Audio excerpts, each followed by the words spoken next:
is a very committed nation in terms of education. The more you give and the richer you are. We need to be far more critical of what we are doing. E-books, e-journals, they can go long way. Faculty shortage is a disaster. In the technical education space, we are about 6 lakh teachers. There are colleges where electricity is not there, broadband communications are not there. Sarva Shiksha Abhiyan, despite the shortcomings, has put pressure on secondary education. You keep hearing, you get ideas, you put them together and you can make a revolution. I think it's a wonderful moment for me to share and feel part of this family. It will bring a great revolution, the way the education is going to be conducted in future. The second edition of the World Education Summit 2012, we are proudly organizing it along with AICTE. It has been a major global platform for all education stakeholders across the globe. Because of the large population of India, you have huge demand for school education, huge demand for higher education and huge demand for vocational education. And in all these three areas, the challenges are great. So our agenda was to bring in the experiences of various regions, various sectors and develops new ideas and linkages. There is a concept behind, and it is that when we try to implement it on the ground, not only we as organizers, but also that every exhibitor who is participating and every delegate, all are totally committed and involved to this subject.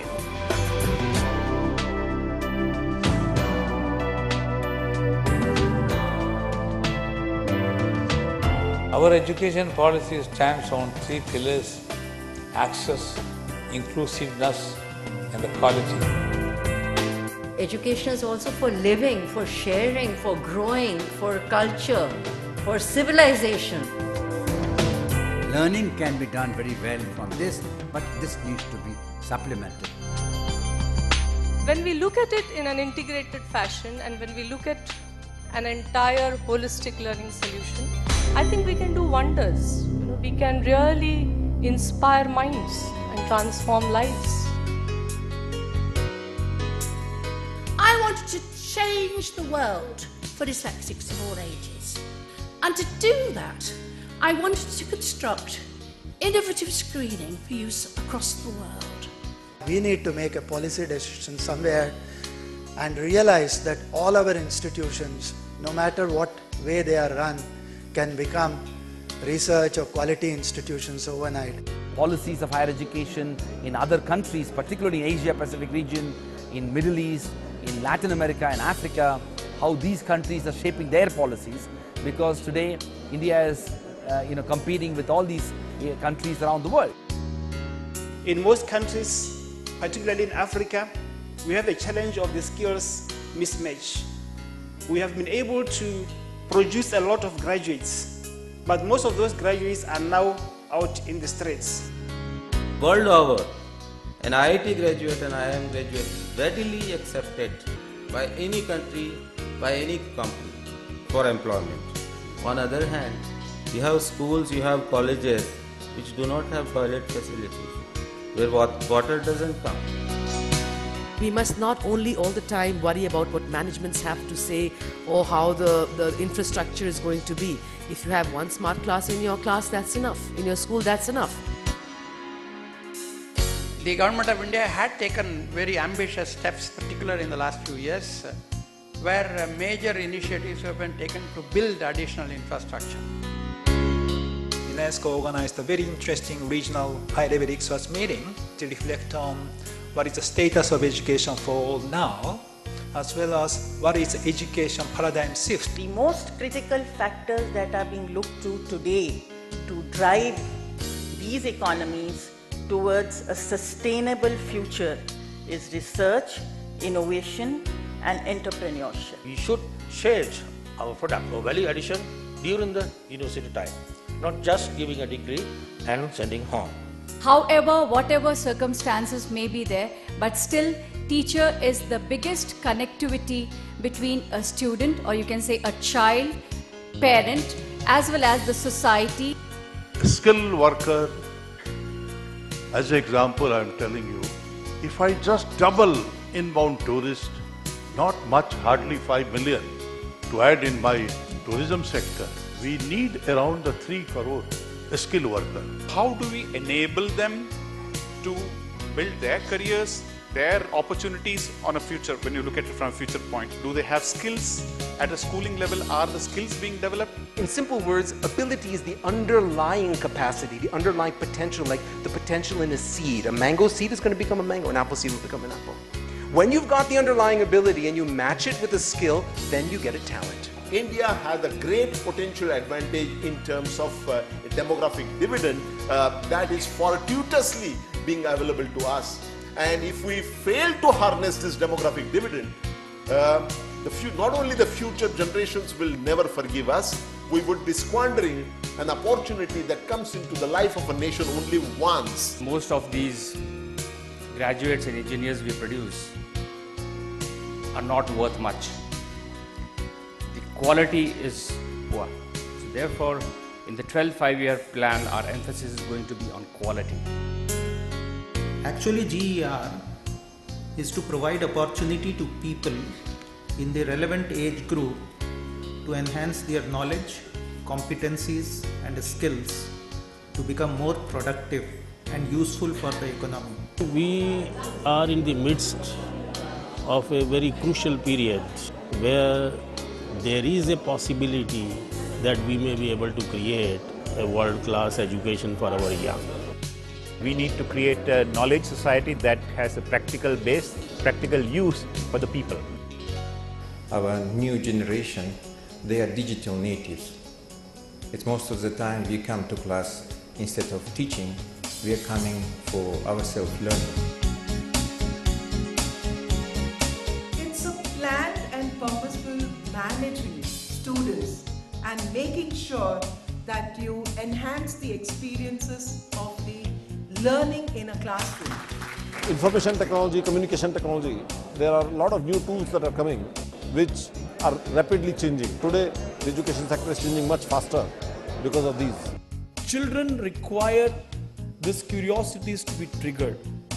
And there are ways and means of doing it. I come from a team of MIT professionals who have made OLPC, one laptop per child, which has been adopted in over 55 countries and which was called by former UN Secretary General Kofi Annan as a vaccine against literacy. I am very concerned. How are we going to bring in innovations and keep them coming is one of the concerns that we should all have. If one institution or a school integrates personalized learning, how do the schools change? Personalized learning has not been defined with different accents by different authors, and different authors have said different things about it. Are children prepared enough to come in a transition from a traditional thinking school to a personalized creative school? We are forgetting one very large segment of our population, and that is children and adults with disability. This is a very good gathering of a lot of people. It will be a good brainstorming session, first of all, and people will go back with new ideas. From this conference, I'm going to take away personally as many things as possible, reflecting the best practices and the next practices which are followed in different countries, and that would shape the next practices that we are going to follow in our own country. After listening to the great speakers in these 2 days, in different sessions, I think we will foresee the vast difference in day-to-day Indian education system. The excitement and the action here is so encouraging. Good thing is this time you introduced school track. The debates that are emerging are very, very interesting. People are coming up with very unique thoughts. We expect the change to percolate. Wonderful way of bringing all different policymakers, practitioners, teachers and academics. I hope these exchange of ideas will translate into better practices, educational practices back in our own respective institutions. This has to be implemented by the apex bodies like MHRD and other key apex bodies. In how many ways that it can be used, which educators would not have imagined. Exposure to modern technology which is there in terms of exhibition. This is what I find a big change.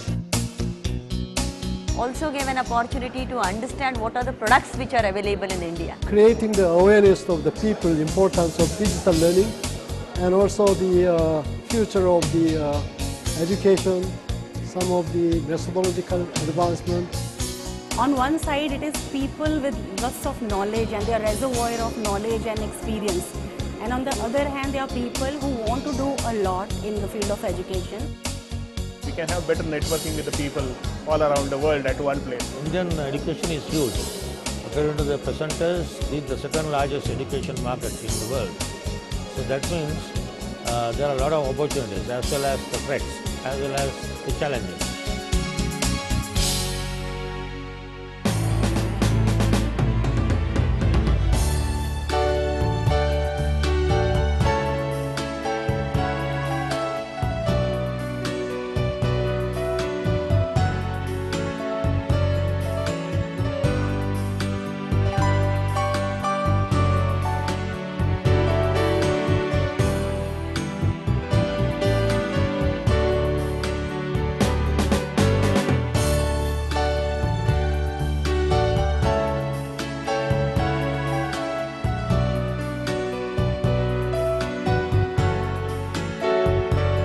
We have a Next ERP to manage schools platform. Then we have TeachNext, which is for the curriculum. We have very, very innovative products in all the categories, which is teaching, learning, assessment and governance. We created hands-on activities which are the concept which they can apply in a real-life scenario. We are developing different kind of material in the field of distance education that related to the colored SIM material or specialized dictionaries. We are introducing a new education solution, that is a cloud-based tablet solution. eTutor Tab is our brand name. We aspire to really assist and improve the teaching learning process. Master of Science in Information Technology, Master of Science in Computational Sciences, Master of Science in Geoinformatics, and we do have research programs also. We set up English lab and manage it. We run many tests like from NASCOM, NAC and NAC tests in colleges and engineering colleges across India.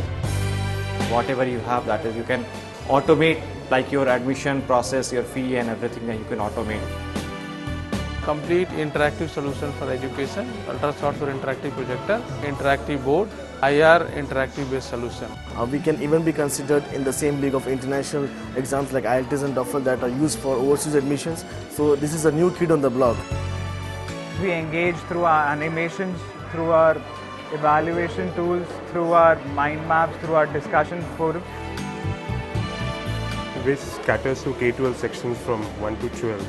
And currently, in the last 2 years, we have approx 200 schools across India. An on-screen marking solution that we have brought into India in association with RM Education. Their product Scoris Assessor. We have contextualized into Indian context, and that product has been showcased here. This is a software that caters to end-to-end student lifecycle management. Psychometric analysis, which can be done for the school's children. And also we have introduced 24/7 green labs. We install the hardware as well as the software, as an aid for the schools to teach the students. We have full line of equipments, which includes interactive boards, interactive devices, classroom response system. It's helping psychologists find out what's wrong with people in terms of their functioning. A teacher can demonstrate anything to all the students, and even teacher can see what all the students are doing. He can control each and every computer from his desk. Starting from the classroom, chairs and tables for students and teachers, till library, laboratories, cafeterias, everything for schools. We take care of the assessment part for teachers. Now it's very easy for teachers to enter just their marks and it gets automatically converted to grades. The magazines that we are publishing, printing, Digital Learning Magazine is the most successful. And it became successful right from the first issue, which indicated to us that there's a demand. We are subscribing to Digital Learning Magazine in our school, so I think it's very well received by the students as well as by the faculty. It improves my own teaching method. The print media is the one which takes to all the people, cutting across distances, cutting across time. This network is generating a lot of energy, and not only at the information level, but also at the exchange level. I think it will add on to the knowledge and to the skills of the teachers, and it's going to go a long way in enhancing their capability. Technology goes into the class or goes into the education. Whatever that we have been achieving today, we can do it a lot more faster.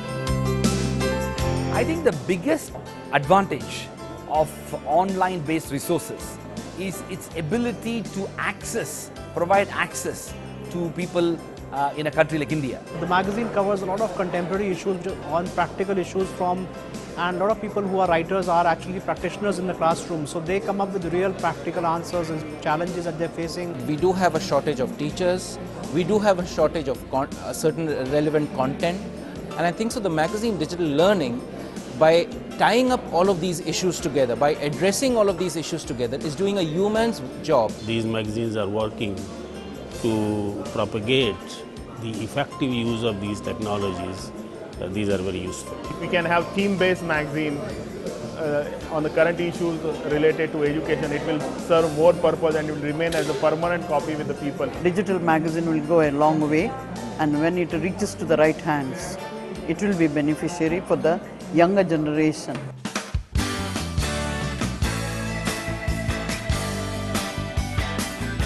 World Education Awards in order to highlight innovations and excellence in education. Schools, higher education institutes, colleges and companies have applied majorly in this, and it has been one major platform which has helped highlight innovations and excellence in education.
Whatever you are being awarded today is a glimpse of our education system. These criteria, when they are really inbuilt in these awards, is very, very heartening to see. To recognize all the good initiatives that are happening in many sectors, and I really am very excited to see this happen. Definitely there are success stories here, and these success stories should be mentioned, should be known to people. I really wish this forum to progress and country to progress along with it. This summit will be the worth for the nation, building as well as educating the young India.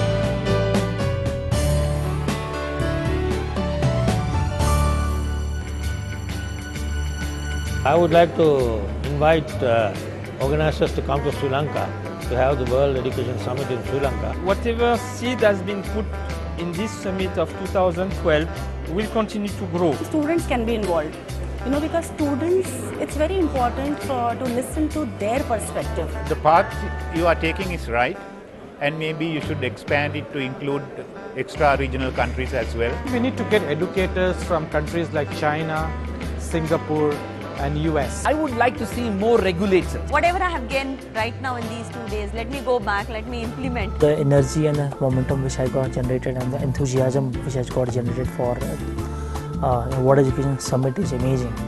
And we are seeing that the next event will be much bigger, much better, with a lot more varied experiences and high-level experts who will be here to discuss about education opportunities and challenges. I am confident that the deliberations and recommendations of the World Education Summit 2012 in the name of education, research and innovations, exploring new frontiers for a knowledge economy will help in drawing attention to the best practices and knowledge and to promote innovation in education at global level. I congratulate organizers of this seminar and wishing all success in the name of God.